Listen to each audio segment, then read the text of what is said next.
Open the floodgates of heaven. Let it rain.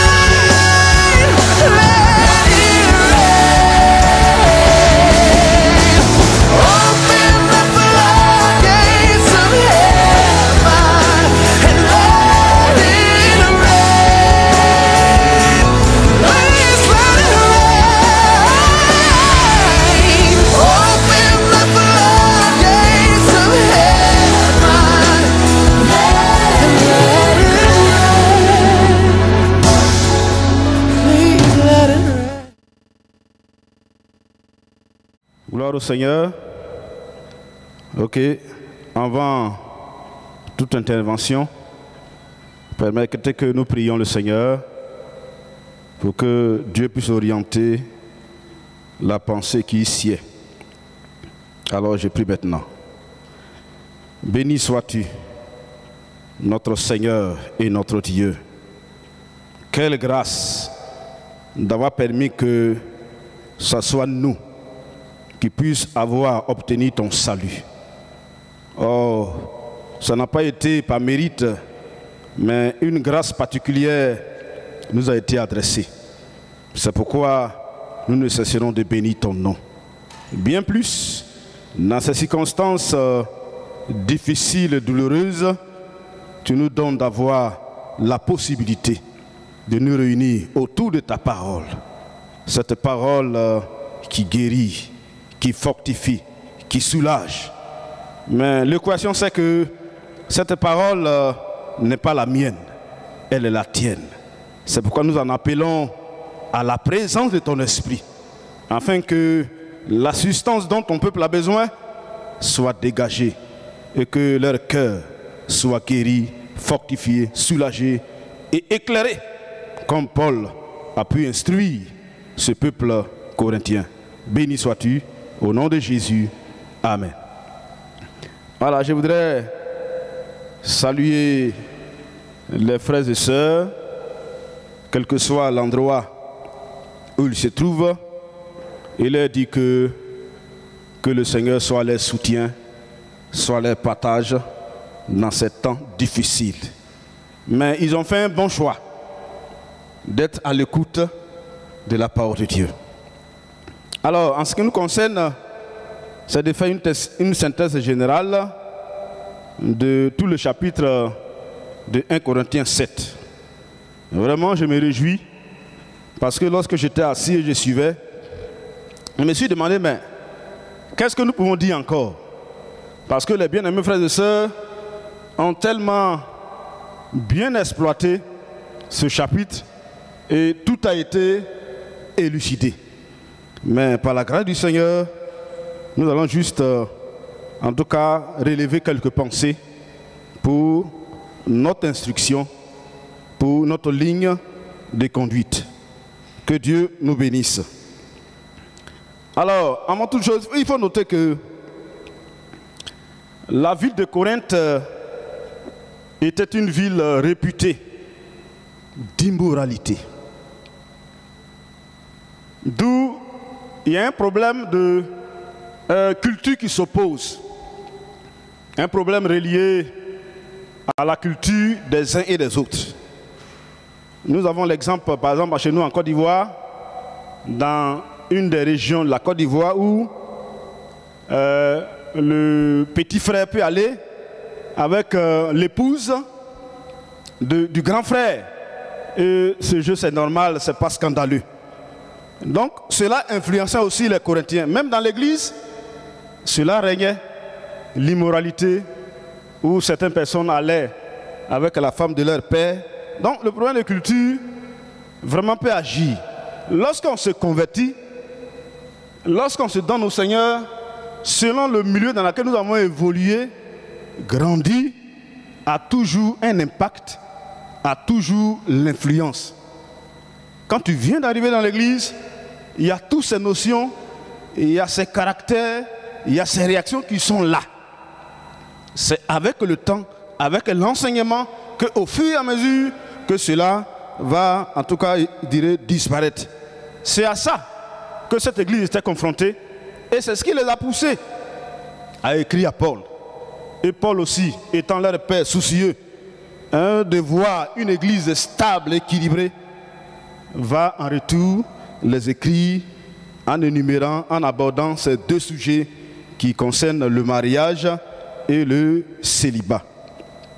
Alors, il faut noter que du verset 1er au verset 16, Paul aborde la question des conjoints, c'est-à-dire des couples. Paul même allait encore plus pratiquement, même dans des relations même intimes, où il disait que l'homme n'a pas le droit sur son propre corps, la femme aussi également n'a pas le droit sur son propre corps. Nous ne sommes pas, je dirais, à une rencontre de MIFA, donc permettez qu'on ne puisse pas rentrer dans le domaine des relations sexuelles. Mais ce que Paul voulait simplement dire, c'est que en tant que couple, en tant que mari et femme, on doit vraiment être attentionné envers son conjoint. Nous devons penser à son intérêt, à sa joie, à ce qu'il aime ou bien à ce qu'il n'aime pas. C'est-à-dire que en tant que couple, mari ou femme, on doit être attentionné. On doit faire en sorte de connaître notre conjoint, la personne avec qui on a décidé de vivre jusqu'à ce que la mort nous sépare ou que Christ revienne. Éphésiens chapitre 5, verset 28 le dit. Marie, aimez vos femmes. Et également, il dit, femmes, soyez soumis à vos maris. Tout ça dans l'objectif à ce que chaque couple, chaque conjoint puisse avoir un intérêt vraiment bien spécifique envers son mari ou bien envers sa femme. Chers bien-aimés, en tant que couple, nous ne devons pas être égoïstes. Nous sommes aujourd'hui dans une société où les hommes et les femmes sont devenus égoïstes. Et c'est ce qui parfois aboutit au divorce. Parce que lui, ce qu'il cherche dans la vie de son conjoint, une fois il n'arrive pas à l'obtenir, il s'est dit qu'il s'est trompé, qu'il a fait une erreur. Donc, il doit aller chercher encore une autre personne. Tout ça à la recherche de ce qu'il veut. Mais tout ça, c'est lié à l'individu, à la personne, pas à l'intérêt de celui qui est en face de lui. Donc, c'est ça. Paul a relaté un peu les droits et les devoirs et l'attitude qu'il faut envers sa femme, envers son mari, pour que cette église qui avait cette culture d'immoralité ancienne, pour ne pas que ça puisse devenir une gangrène, un problème dans l'église.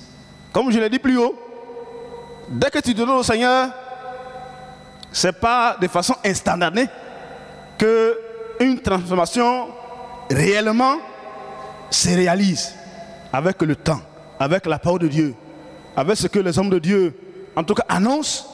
Tu commences à être éclairé et ça te permet d'abandonner ta culture qui n'était pas conforme à celui de Dieu. Il faut noter qu'il y a des cultures qui sont conformes à la parole de Dieu. Mais en ce qui concerne au peuple corinthien, cela n'était pas conforme parce que c'était un désordre total. Chers bien-aimés, c'est ce que nous avons voulu à ce niveau de la vie des conjoints souligner. C'était de donner une règle, une conduite pour que désormais dans cette église puisse régner une certaine vie de discipline sur le plan sexuel. Une vie équilibrée, une vie stable. N'oublions pas que l'église tourne autour de la famille. Quand on parle de l'église, on parle d'abord du foyer, de monsieur, madame et les enfants. Quand dans une église, les couples se portent bien, les couples sont soucieux du bien-être de l'un et l'autre, le Saint-Esprit n'a pas de raison de ne pas travailler. Dieu apporte son accord. Et lorsque vous allez voir, si c'est notre désir, et je sais que c'est le désir de nos pasteurs, et ils mettent tout en œuvre pour que, au sein de notre assemblée, il y ait des vies, des familles, des couples réveillés, dynamiques, qui mettent en application la parole de Dieu, en veillant sur l'intérêt des uns et des autres. Si cela est fait, lorsque nous allons réunir en ce lieu, vous allez voir que, sans même adresser une prière quelconque, Dieu va commencer à guérir, Dieu va commencer à délivrer, Dieu va commencer à libérer. Donc que le Seigneur nous aide, chers frères et sœurs, à le comprendre et à le réaliser. Alléluia. Ensuite, le deuxième sujet, c'est les avantages du célibat. Par exemple, lorsque nous prenons à partir du verset 25 au dernier verset 40, Paul relate un peu les avantages du célibat. À ce niveau-là, je voudrais m'arrêter pour réitérer encore. Être célibataire, ce n'est pas une malédiction, comme souvent certains le conçoivent. Et aujourd'hui, dans le monde évangélique, les églises indépendantes se sont procurées de ces faits-là et ils ont attribué la vie de célibat de façon unanime et ils en ont fait une doctrine en disant que c'est une malédiction. Ce n'est pas une malédiction. Il y a un avantage. Quand Paul dit, celui qui n'est pas marié, il est beaucoup plus préoccupé par les choses du Seigneur, par les choses du royaume. Ça veut dire, l'avantage est grand. Parce qu'en tant que chrétien, en tant que chrétienne, actuellement, tout ce que nous sommes en train de faire, jeûne de prière, chaîne de prière, actuellement nous aspirons à ce que les cultes reprennent. Mardi, jeudi, cellule, culte de dimanche, tout ça, c'est pour aboutir à quoi? À ce qu'un jour, nous puissions nous retrouver dans le royaume du Seigneur. À ce qu'un jour, Christ nous prenne. Donc, il y a un avantage. Ce n'est pas une malédiction. Au point où, il y en a même qui, tellement ils le considèrent comme une malédiction, ils sont prêts à s'accrocher à n'importe quel prophète, à n'importe quelle prophétie, pourvu qu'on lui dise qu'en telle année, tel jour, ton célibat va prendre fin. Elle ne cherche même pas à discerner. Il ne cherche même pas à discerner. Et puis, il se met dedans. D'autres aussi considèrent tellement la vie de célibat comme une malédiction. Ils vont user de toutes les méthodes. L'homme qui vient, elle ne cherche même pas à analyser, à réfléchir si cela vient de Dieu ou pas. Mais elle va commencer à faire des comparaisons de son époque, de naissance, des comparaisons de génération. Et puis, hop, elle va sauter là-dessus. Et puis pour finir, ça va devenir des difficultés et ça va devenir des gangrènes. Donc je voudrais exhorter, surtout à nos jeunes sœurs, à nos jeunes frères qui ne sont pas encore mariés. Chers bien-aimés, le bien-être de ton vécu dépend de ta vie de couple, dépend de celui avec qui tu te mets. Pour qu'une maison soit solide, soit ferme, ça dépend de sa fondation. Et la vie de couple, c'est comme un pont que nous traversons. Et à peine on a fini de le traverser, le pont est rompu derrière nous. On n'a plus la possibilité de revenir encore à repasser sur ce pont. Donc, pour ce fait, nous devons bien analyser. Nous devons pleinement vivre notre vie de célibat. Ne soyons pas pressés à la quitter. C'est Dieu qui a fait l'un et l'autre.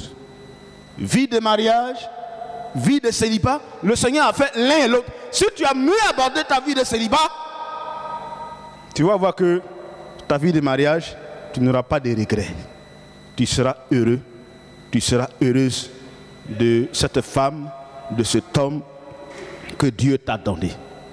Mais si tu trouves que c'est une malédiction, tu vas chercher les voies et moyens.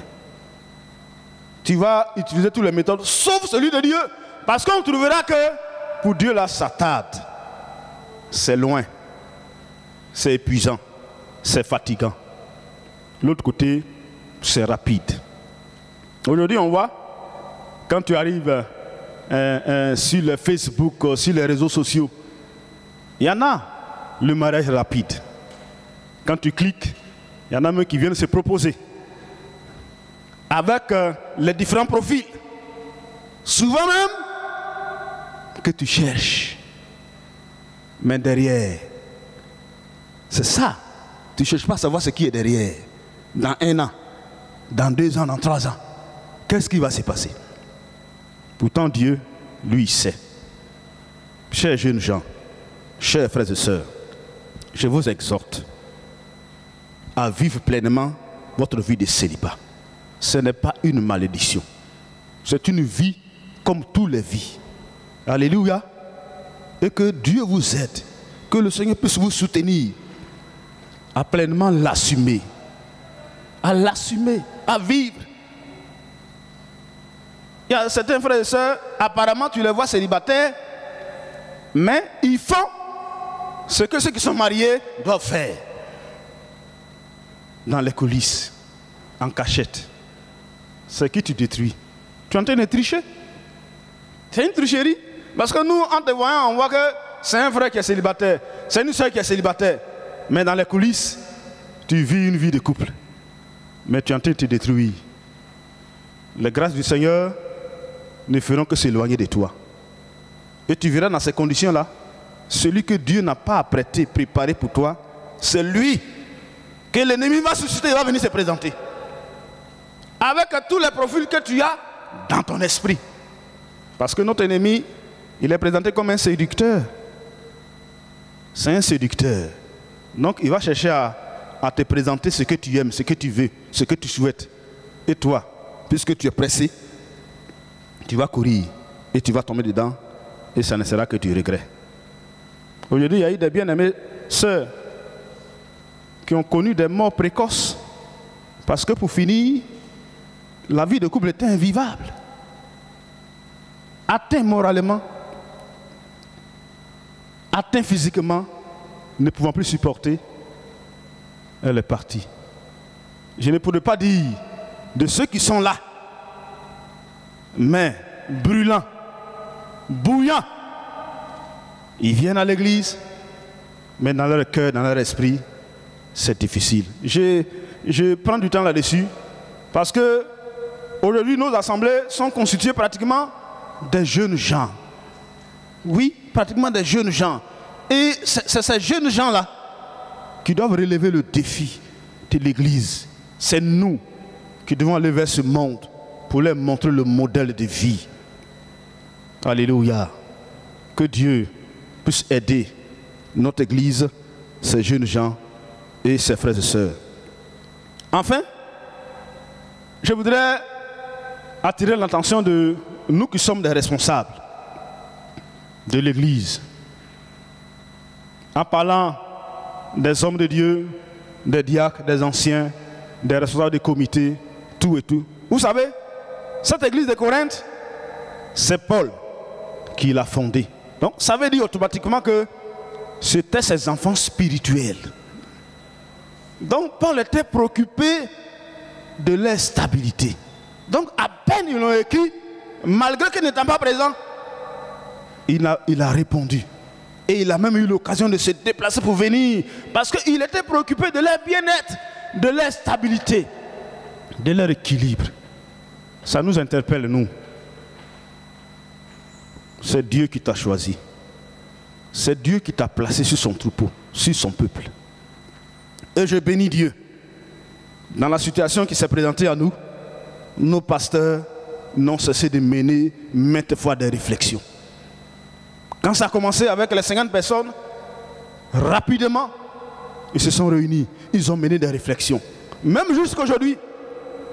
C'est ce qui engendre aujourd'hui le programme de EBCI. Les messages des dimanches. C'est ça. En tant qu'un responsable, tu dois penser, réfléchir au bien-être du troupeau de Dieu, des frères, des sœurs. Est-ce que mon enfant va bien?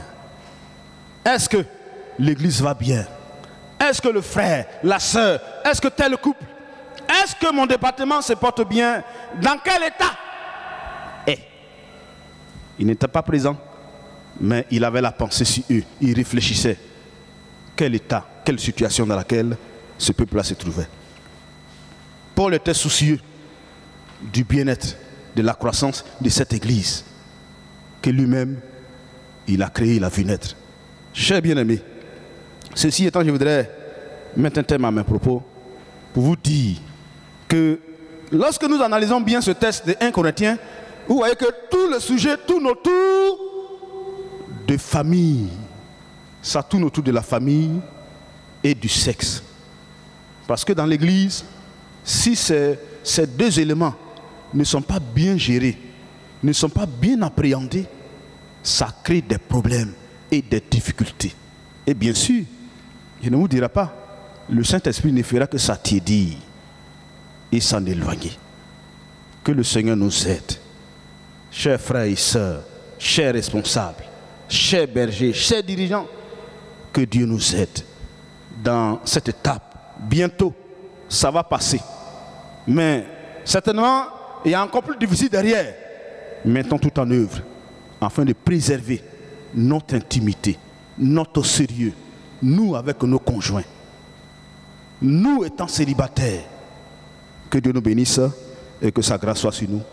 Je vais m'arrêter là. Et nous allons prier. Nous allons d'abord prier pour tous les foyers, pour tous les couples. Je me souviens, une de nos sœurs qui s'est mariée, et puis, dans les premiers jours du mariage, c'était tellement intéressant, c'était tellement doux. Et quand elle venait à chaque fois à l'église, elle trouvait que le dirigeant à chaque fois donnait le sujet des foyers. Et elle s'est dit, mais tous les jours, on n'a qu'à prier pour foyer. Tous les jours, elle ne voyait pas la nécessité. Elle dit, mais c'est trop ça. C'est trop répété. Mais quand pour elle a commencé, un jour elle a dit, je comprends pourquoi.